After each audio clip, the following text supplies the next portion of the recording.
Hello students, welcome again to my channel Sandeep Jain classes.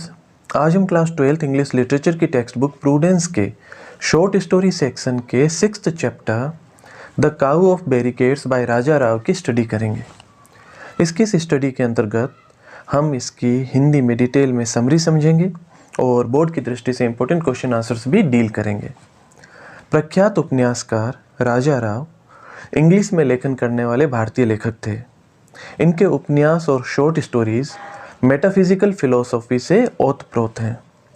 भारतीय राष्ट्रीय स्वतंत्रता आंदोलन में इनकी भागीदारी इनके कार्यों से परिलक्षित होती है।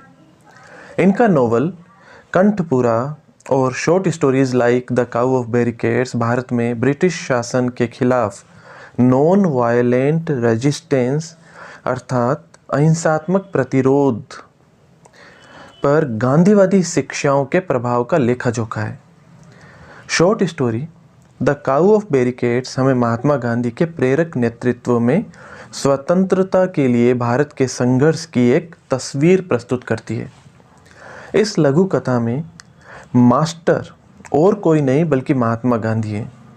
इस कहानी में गौरी नामक गाय की उपस्थिति और कहानी के अंत में उसकी मृत्यु ऊर्जा का स्थायी स्रोत है जो पवित्रता, शांति, अच्छाई और निस्वार्थता में निहित है।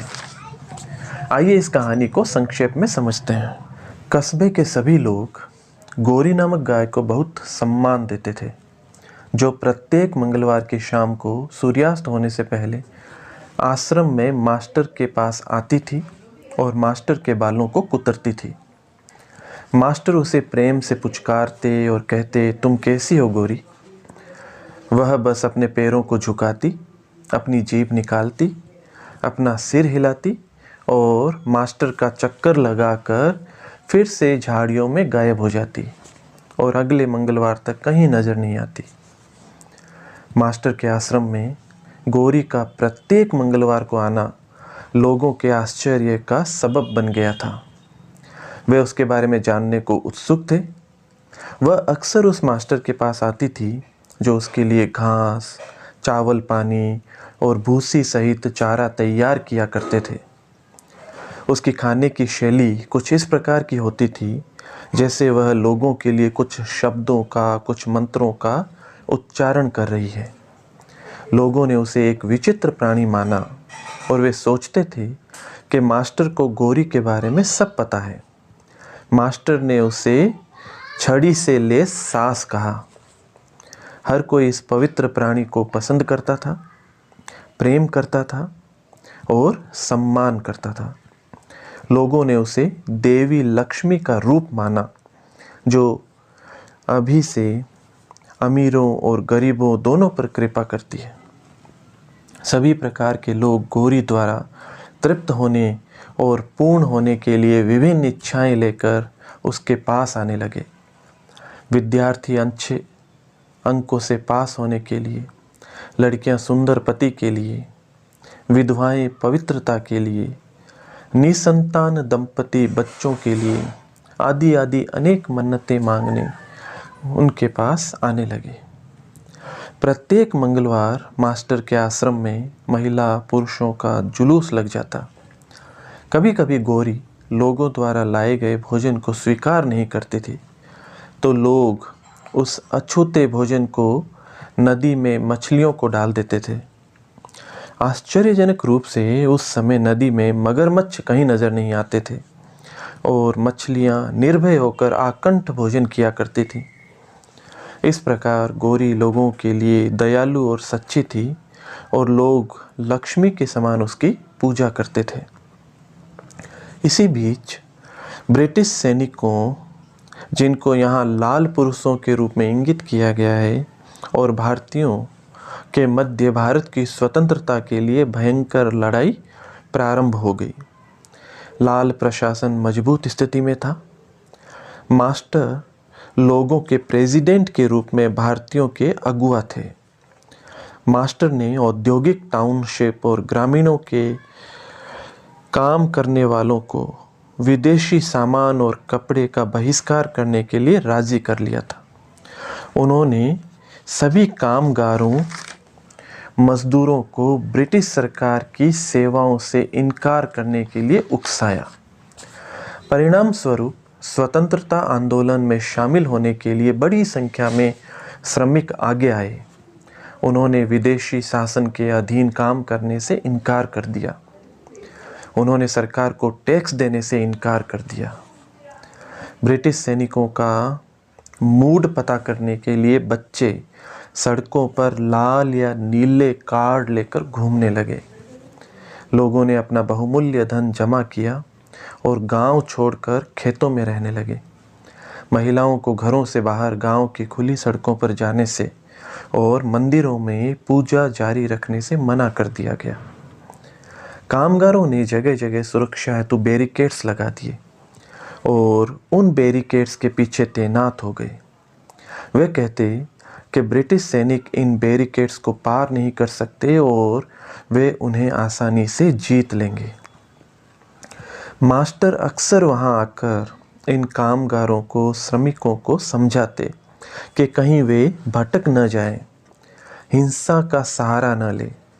लेकिन श्रमिक इतने परेशान थे कि वे मानते थे कि पत्थर दिल लाल सैनिकों को, यानी ब्रिटिश सैनिकों को, वे जैसे को तैसा विधि के द्वारा ही समझाएंगे। वो इसके लिए हिंसा का सहारा लेंगे। देश के विभिन्न हिस्सों से बड़ी संख्या में सैनिकों को बुला लिया गया और गांव के सामरिक बिंदुओं पर तैनात कर दिया गया। ब्रिटिश सरकार हर कीमत पर भारत पर अपना शासन बनाए रखना चाहती थी। इधर लोगों ने भी हथियार इकट्ठे करना शुरू कर दिया और युद्ध की तैयारी प्रारंभ हो गई। मास्टर लोगों का नेतृत्व कर रहे थे, लेकिन वे हिंसा में विश्वास नहीं करते थे। इसलिए उन्होंने पुरुषों से हथियार छोड़ने को कहा। मजदूरों ने ऐसा करने से मना कर दिया तो मास्टर ने प्रेसिडेंट के पद से इस्तीफा दे दिया और ध्यान करने हेतु, मेडिटेशन हेतु वे वहाँ से चले गए। लोग मानते थे कि मास्टर भी अपनी जगह सही है और मजदूर भी अपनी जगह सही है। युद्ध की बेला आ गई, युद्ध की घड़ी आ गई, किंतु हर कोई गोरी के बारे में पूछता कि गोरी कहाँ है। और इसके बाद जो कुछ भी घटित हुआ उसे लोग आज भी याद करते हैं। उस रात 10 बज चुके थे, तभी गोरी तेल लेन से अचानक कहीं से बाहर निकलकर सूर्य नारायण स्ट्रीट की ओर, जहाँ सबसे बड़ा बैरिकेड लगा था, जाती हुई नजर आई। उसका सिर थोड़ा झुका हुआ और कान पीछे की ओर दबे हुए थे। वह ऐसी लग रही थी जैसे मंदिर में देवी को फल फूल अर्पण करने जा रही हो। लोगों का मानना था कि गौरी उन्हें बचा सकती है। वंदे मातरम के नारे लगाते हुए और हथियार छोड़ टॉर्च और लालटेन पकड़े हुए वे गौरी के पीछे पीछे चलने लगे। बैरिकेड्स के पीछे बैठे मजदूर पहले तो गौरी को देखकर क्रोधित हुए कि लोगों ने मदद करने के स्थान पर यहाँ एक गाय को भेज दिया है। लेकिन गौरी के पास आते आते उन्होंने किसी अदृश्य प्रभावग्रस्त होकर पहले तो अपने हथियार त्याग दिए, फिर गौरी के सामने अपने हाथ जोड़ दिए और फिर उसके पैरों में लेट गए। वे गौरी से जीत की प्रार्थना करने लगे। 2 घेरों के बीच गौरी आगे बढ़ी और अंत में लोगों ने उसे धकेलकर बैरिकेड्स के ठीक ऊपर पहुंचा दिया। वो बैरिकेड के शीर्ष पर थी। बैरिकेड्स की दूसरी तरफ अंग्रेज सेना ने पहले तो सोचा कि यह शांति समझौते के कोई पताका है। फिर पास गए तो देखा कि कोई गाय है जिसकी आंखों में गंगा जल के समान स्वच्छ आंसू है। प्रभावित होकर उन्होंने महात्मा गांधी की जय जय के नारे लगाए और भीड़ में शामिल हो गए। लेकिन ब्रिटिश सेना के मुखिया ने यह देखकर गोली चला दी, जो गौरी के सिर में लगी और गौरी वहीं गिर पड़ी। लोगों ने देखा कि रक्त उसके सिर से नहीं निकला बल्कि उसकी छाती से धार बनकर फूट पड़ा है। अब लोगों को वापस शांति मिल गई। सेठ जमनालाल द्वारका चंद ने बैरिकेड्स के दोनों ओर 2 घर खरीदे। उसके बीच में एक लूप रोड को काट कर वहाँ गौरी की एक धातु की मूर्ति स्थापित की, एक प्रतिमा स्थापित की। लोग विधि विधान से उसकी पूजा अर्चना करने लगे। बढ़ई गौरी की लकड़ी की मूर्तियां बना बना कर बाजार में बेचने लगे। लोगों द्वारा गौरी के बारे में पूछने पर मालिक कहते कि वह स्वर्ग में कहीं है और नया जन्म लेने के लिए इंतजार कर रही है। वह आज़ाद है। इसलिए कहा जाता है कि महात्मा राजनीति के बारे में पूरी तरह गलत हो सकते हैं, लेकिन सभी जीवों में, चाहे वे बोलने वाले हों या मूक, प्रेम की पूर्णता के बारे में वे सही हैं। इस प्रकार हमने देखा कि ये short story the cow of barricades Mahatma Gandhi के प्रेम की जादुई अपील को एक प्रतीकात्मक श्रद्धांजलि है, एक मेटाफिजिकल फिलॉसफी के रूप में एक श्रद्धांजलि है जो दुश्मनों को भी वश में कर लेती है, उनसे भी हथियार डलवा देती है। आइए हम इसके महत्वपूर्ण प्रश्नोत्तर देखते हैं। एक प्रश्न है, what did Gauri do on appearing at the Hermitage on Tuesday? Tuesday को गौरी आश्रम पर प्रकट होने के बाद क्या करती थी?